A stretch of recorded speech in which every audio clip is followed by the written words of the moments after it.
Good afternoon. If you'd like a question, please raise your hand and we'll get around the room as much as we can. Who would like to start things off today? Jerry. Graham, your thoughts on that game? Well, frustrated, of course, disappointed with the results. I thought we started the game well. I thought we, for the first 20, 25, 30 minutes, were playing well. Good regains higher up. Decent control, drove them back a little bit. Had some opportunities in terms of some shots. Good energy in the team. The first half was relatively even, I thought. And then they had a moment as well themselves. Nothing in the game. And then the second half starts as badly as you can start from our perspective. And then once you're a goal down, obviously in a tight game, sometimes the first goal is really important in these games. Not sometimes, often. And whilst we huffed and puffed in the second half, we didn't do enough to score. And then the killer goal is the second one, which is a set piece in a game with not too many opportunities, I didn't think. Simon Johnson. Hi, Graham. Hi. Obviously, you had a lot of meetings last week with the players. Is that what you're going to have to sort of try and do again this week to try and generate some kind of positive feeling? And secondly, how's Thiago Silva? Well, Thiago's, I'm not sure. Hopefully it's not too serious, but I haven't spoken to the doctor enough to have a diagnosis for you. Yeah, my job is always to try to pick the players up, to support them. So I think they need support as well because they're hurting. I know and I can feel it that they want the results to get better and the results to be different. And we're in a really tough moment. So I feel for them and my job is to try to support them. Jamie. Hi, Graham. Hi. Every disappointing result, does it get harder to pick the players up? Do you think confidence is a big issue at the moment, or when you look around that dressing room, do you still see belief? Yeah, we do. Like I said, the training that we've had has been really, really good. The spirit in the team has been really good. We thought that we were taking steps forward, and then the first half against Southampton took us back a little bit. But up to then, I thought we were taking steps forward. We played quite well in the first half, I thought, and like I said, a game that's not easy to create chance after chance because Tottenham defend well, defend with the numbers and the back five. But the feeling amongst the players that is one of support. They're fighting for each other. They're fighting for the team. They want to do better, and they're hurting. They are. I feel for them. Jacob. Hi, Graham. It was tough at Stamford Bridge last week after the final whistle against Southampton. I mean, this was obviously a huge game for Chelsea's fans when they see a performance where it's a struggle to create chances and come back from a goal down. Are you worried about what this defeat will do for your standing and relationship with the fans? Will it be hard to get it back from here?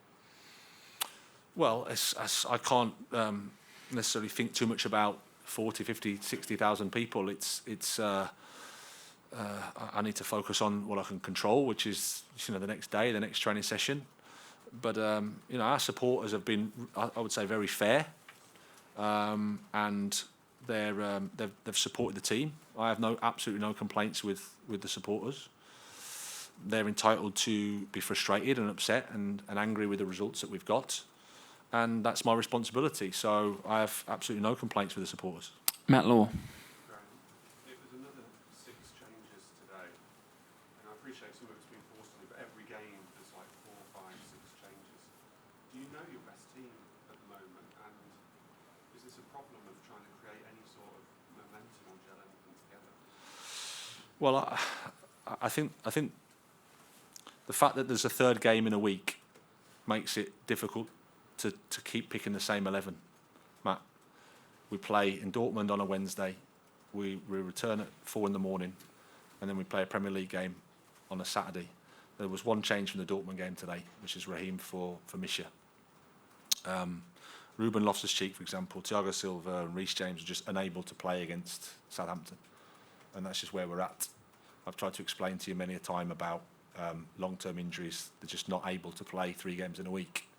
And I have a duty of care to them and to their welfare to make sure they're not on the pitch and risking injury, because if Reece James, God forbid, injures himself because of an overloading issue, because he hasn't had time to recover and he hasn't had time to prepare his body to play 3 games in a week, then that's on me.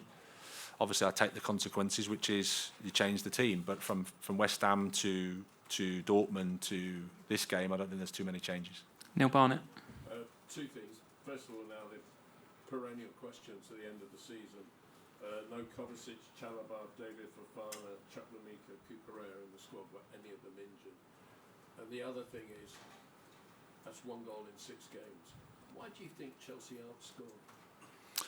Kovacic was ill, and the rest are unfortunate to be out of the squad. I think there's a combination of a few things, and again, it's an easy question to ask. While this is not a bad question at all, it's not the easiest one to answer as well, because sometimes you go through moments where you create chances and you don't score them, which we've had, I think, against Southampton, I think against Dortmund. We had those games. Today, I don't think it was a game for that. I think there was a game of minimal chances for both teams in a tight game, and the first goal was always going to be important, and we didn't get it. An element of, like I said, players coming back from injury, getting them up to speed, integrating a couple of new ones. So as a team, we're just not quite there in terms of how we want it to look and how we want to really function in a good way. And scoring goals is the difficult part of the game. Okay, last two, and then we've got to finish here, and then Sammy to finish. Graham, hi. How do you see the race for the top 4 now? Spurs 14 points ahead. Well, my after a result like today and where we are, my focus is on the next match against Leeds. That's what I'm going to think about.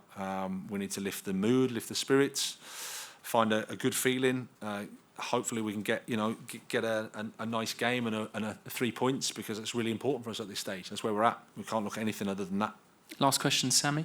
Graham, obviously the owners and the club have been supportive of you and are supportive of you. But with every sort of disappointing result, would you acknowledge that has a dynamic to change moving forward? Well, there's always that question, absolutely. And you can't stop the questions. And whilst the results are like they are, then I accept it. It's part of the job. We were talking before the game about, watching the All or Nothing at Arsenal, and 2 years into Mikel's reign, he's close to getting the sack, and people are wanting him out, and it's a disaster. And obviously now things have changed a little bit. But that's just the way it is. If you look at Jurgen's situation, they haven't got the results, and all of a sudden people want him out. That's just the nature of football. And obviously I haven't done enough at this club to have too much good faith, and I also accept that as well. So my job is to not to worry too much about that, understand the question, understand where it comes from totally, and just to try to focus on keep helping the team, keep supporting the players, because I really like these players. They're good lads. They want to do better. They want to win. But at the moment we're suffering, and that's my responsibility. Okay, we'll leave it there. Thank you, everybody. Thank you.